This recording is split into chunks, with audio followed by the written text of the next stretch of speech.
네, 미국 전역이 역사상 최악의 총기 참사에 따라 슬픔에 빠졌습니다. 그러나 총기 난사범의 범행 동기는 여전히 오리무중한 상태인데요. 네, 대한민국 1호 프로파일러죠. 배상훈 서울 디지털대학교 경찰학과 학과장과 함께 오늘 자세한 이야기 나눠보도록 하겠습니다. 안녕하세요. 네, 어서 오십시오. 네, 정말 최악의 총기 참사인데 이 금전적으로 스티븐 패덕이죠. 회계사 출신으로 금전적으로 어려움이 없었음에도 이런 범행을 저질렀거든요. 왜 그렇다고 보십니까? 네, 지금 상태에서는 정치적인 종교적인 형태의 테러라는 증거는 나오고 있지 않습니다. 보통 이런 부분에서는 개인적인 형태의 요인이 클 것이다.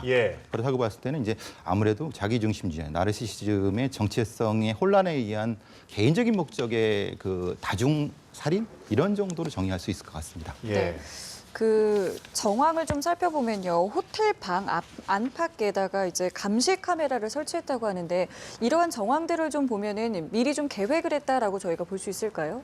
네, 정도로 봤을 때는 충분히 계획성은 있을 것 같습니다. 근데 제가 좀 의문을 갖는 거는 네. 분명히 트럭에 질서남는 폭탄도 준비를 했다고 했는데 네. 그리고 다른 형태의 총기도 있었는데 호텔 방에는 뭐 17정 정도밖에 없고 그러니까 폭탄으로도 공격할 수 있었던 것을 소총만으로 했다는 것 자체가 그러니까 계획성은 있었지만은 이 사람의 목적 자체에 대한 사실 그 퀘스천 마크가 지금 있는 것이 바로 그 부분 때문에 그렇습니다. 예. 충분히 폭탄으로 할 수 있었는데도 총기만 사용했다는 말씀이시죠? 예. 어떻게 되냐면 보통 이제 그 보스턴 마라톤 대회처럼 그러니까 먼저 총기를 사용한 다음에 그 혼란된 상태에서 사람들이 몰려가지 않습니까? 그래서 거기에서 폭탄을 터뜨리게 되면 굉장히 많은 살상하게 됩니다.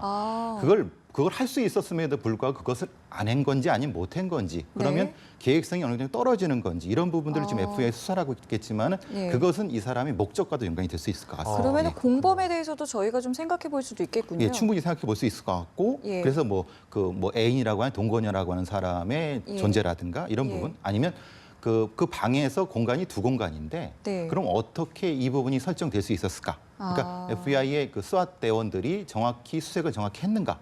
이런 부분까지도 왜냐하면 정확히 그 사각이라고 하죠. 그 총을 쏘는 각도가 조금 더 확대시킬 수도 있었는데 그렇지 않은 부분에 대해서는 아마 지금 충분히 수사가 지금 되고 있을 겁니다. 그럼 만약에 말씀하신 것처럼 폭탄까지 사용했다면 더 많은 인명 피해가 있었을 수도 있었겠군요. 그럼요. 지금 대상이 거의 2만 명이 대상이고 저희가 충분히 보고 있는 상태라고 보면 충분히 FBI 수사에서는 질서남는 폭탄, 그러니까 말하자면 예전에 티모시 맥베이가 하는 그런 폭탄도 준비를 했었다고 그러거든요. 근데 준비를 했는데 왜 그건 안 했냐 하는 뭐 어떤 우연적인 이유냐 아니면 다른 어떤 이유인지 부분이 사실 설명이 돼야 될 것 같고.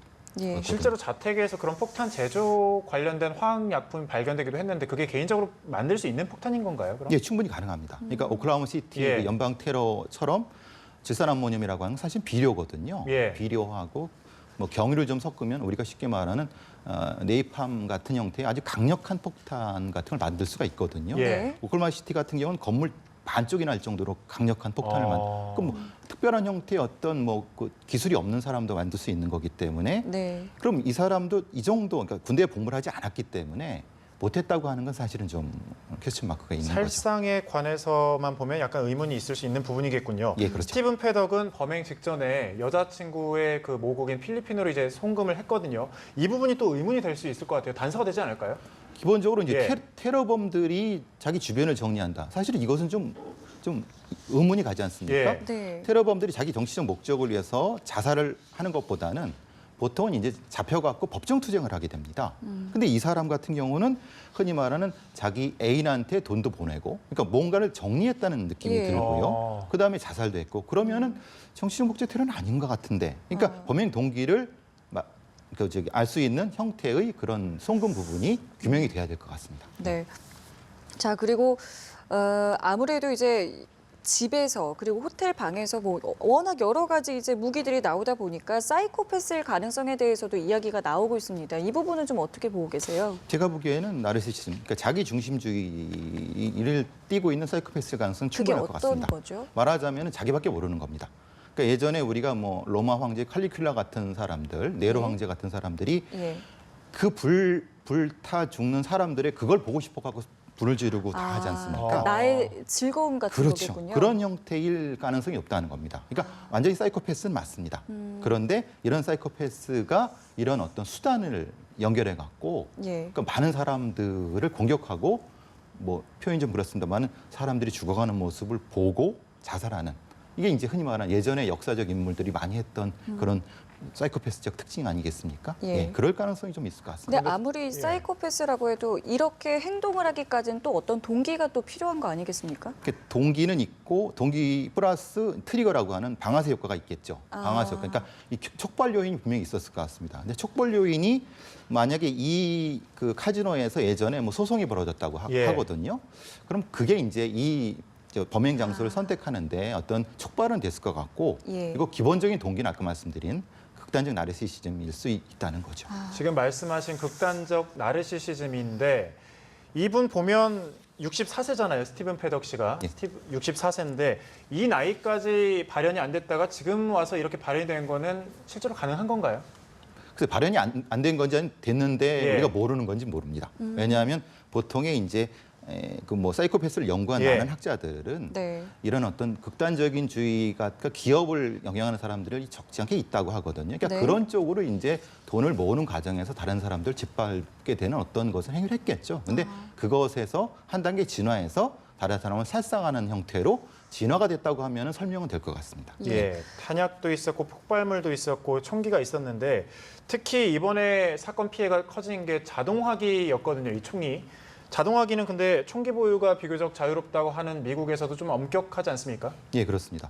뭐 레이건 대통령 적용 미수 사건에서 예. 브래디 입법이라든가 이런 걸 통해서 실제로 반자동 확인, 그러니까 흔히 우리가 말하는 땅땅땅 나가는 것 말고 보통 이렇게 되면 걸리지 않게 하는 어떤 것을 지금 영상을 보게 되면 드르륵 소리가 예, 납니다. 예. 이게 예. 이제 근데 보통 반자동 화기를 자동화기로 개조하는 건 굉장히 쉽습니다. 어. 왜냐하면 그걸 또 어떤 특정한 덤프 스택이라는 걸 붙여버리면은 아. 이 그냥 놀이새를 걸리지 않게만 하면 되거든요. 예. 근데 문제는 그렇게 되면은 총열이 이제 말을 뜨거워 갖고 이게 휘게 돼 갖고요. 그래서 예. 지금 같은 거 어떻게 됐냐면 왜 두 개 사망을 하게 되냐면 장전해 놓고 이쪽을 쏘다가 조금 놓고 다시 이쪽 가서 쏘게 되는 이런 형태가 된 거죠. 그래서 두 개의 사망이 되는 겁니다. 예. 그래서 반자동 그 화기를 자동으로 개조했고 두 개를 했다는 것은 설명이 되는 거죠. 예.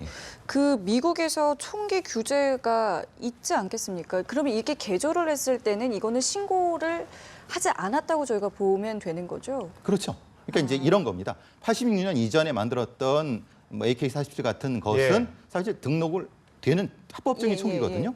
근데 거기에 흔히 말하는 놀이새 뭉치를 띄워갖고 아, 이쪽에 붙이면 신고를 하고 그렇죠. 이후에 예, 예. 개조를 하고. 예, 그러니까 16개, 40개 있다고 하면은 이거는 부품을 자유롭게 띄워갖고 붙이는 것은 그건 자기 마음이지 않습니까? 아, 그러니까 그게 그렇군요. 사실은 미국 총기 규제법의 한계라는 겁니다. 아. 그러니까 예전의 것을 엄격하게 등록을 하자는 게 오바마 대통령의 주장이었는데 그게 다 네. 무시당했기 때문에 뭐 이렇게 됐다는 주장을 하는 사람도 있습니다. 이게 너무 허술합니다. 예. 그렇군요. 실제 이 총 상황을 보면 32층 호텔에서 아래를 향해서 쐈으니까 아무래도 사람들이 몸을 숙이거나 하면서 피할 수 없었을 텐데 이런 것 때문에 사고를 더 키웠다는 분석도 있더라고요. 그렇죠. 예전에 이제 예. 흔히 말하는 또 디스코 클럽에서 있었던 예, 예. 총기 테러도 있지 않습니까? 그렇죠. 그거는 접근하는 과정에서 보안원 원들한테 잡히게 될 수밖에 없습니다. 예. 왜냐하면 사각이 정해져 있기 때문에. 네. 그런데 공중에서 쏘게 되면은 이것은 너무나도 많은, 그러니까 피할 수도 없습니다. 예. 어디로 피해야 될지 모르고, 그렇죠. 뭐냐면 소리가 어디서 나는지 모릅니다. 그렇죠. 실제로 지금 이 피해자들도, 그러니까 직선 방향이면 총기 소리 들려올 수 있지만 공중 방향이면 이쪽인지 이쪽인지 모릅니다. 그러니까 우왕좌왕하는 과정에서 범인은 그걸 노리고 몰려가는 쪽을 더 공격했어요. 그러니까 문제는 이게 이제 앞으로 더 누군가 모방범죄를 할 것 같아서 상당히 그러니까요. 걱정이 많이 됩니다. 이게 충분히 가능하지 않겠습니까? 그렇죠. 그래서 지금 같은 경우는 보통 이제 유럽이라든가 이런 보안 당국에서는 그러니까 평면적으로 접근하는데 바리케이트를 치고 막 그럽니다. 예. 그건 지금 하고 있거든요. 네. 근데 공중을 어떻게 할 것이냐? 그러게요. 그러니까 보통 마천루가 너무 많지 않습니까? 50층, 60층짜리를 아파트도 많은데 그걸 어떻게 차단할 것이냐? 심지어 그렇죠. 깨고 하지 않았겠습니까? 그렇죠. 이번에는. 그러면 지금 뭐 어떤 예를 들어 그렇지만 잠실 운동장 같은 경우를 보시면 주변에 50층짜리가 너무 있지 않습니까? 그럼 그런 경우는 어떻게 하느냐? 예를 들면은 예.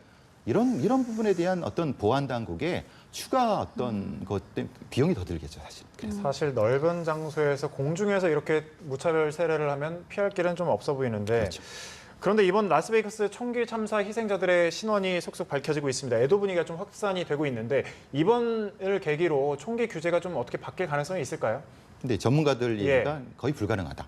왜냐하면 지금 트럼프 대통령이 NRA, 미국 총기교육협회의 예. 강력한 로비를 받고 있고 공화당 의원들 자체가 너무 강력한 로비를 받고 있기 때문에 오바마 대통령 시절, 그 이전 대통령 시절에도 못했던 것을 어떻게 정치적으로도 일단 좀 불가능하다. 불가능한 예. 부분이 있고 실제적으로 수정헌법 2조를 고쳐야 되는데 미국의 헌법을 고치는 건 굉장히 어렵습니다.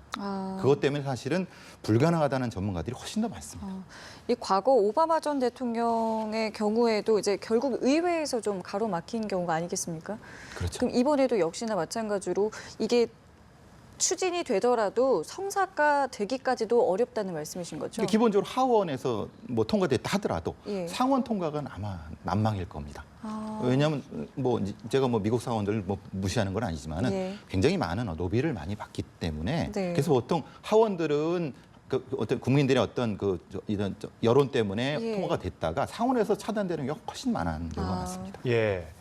아무래도 지금은 또 이제 추석 연휴지 않습니까? 이런 긴 연휴에 해외로 나가는 분들도 많으셨을 텐데 이런 경우, 그러니까 해외에 나갔을 때 같은 경우에 특별히 조심해야 할 부분이 있다면 어떤 게 있을까요? 우리 대사관 예. 외무부 같은 데에서 특별히 위험한 장소들의 걸 지정해 줍니다. 그러니까 다중이 가는데 사실 보안이 취약한 부분에 대해서 네. 외무부 당국에서는 좀 일정 정도 제한을 해주거든요. 그런 곳은 절대 가지 마시고, 그러니까 좀 안전한 장소, 보안이 잘 된 곳에 네. 가서 여행을 즐기시는 게 나을 것 같습니다. 알겠습니다. 지금까지 배상훈 서울디지털대학교 경찰학과 학과장과 함께 이야기 나눠봤습니다. 오늘 말씀 고맙습니다. 고맙습니다.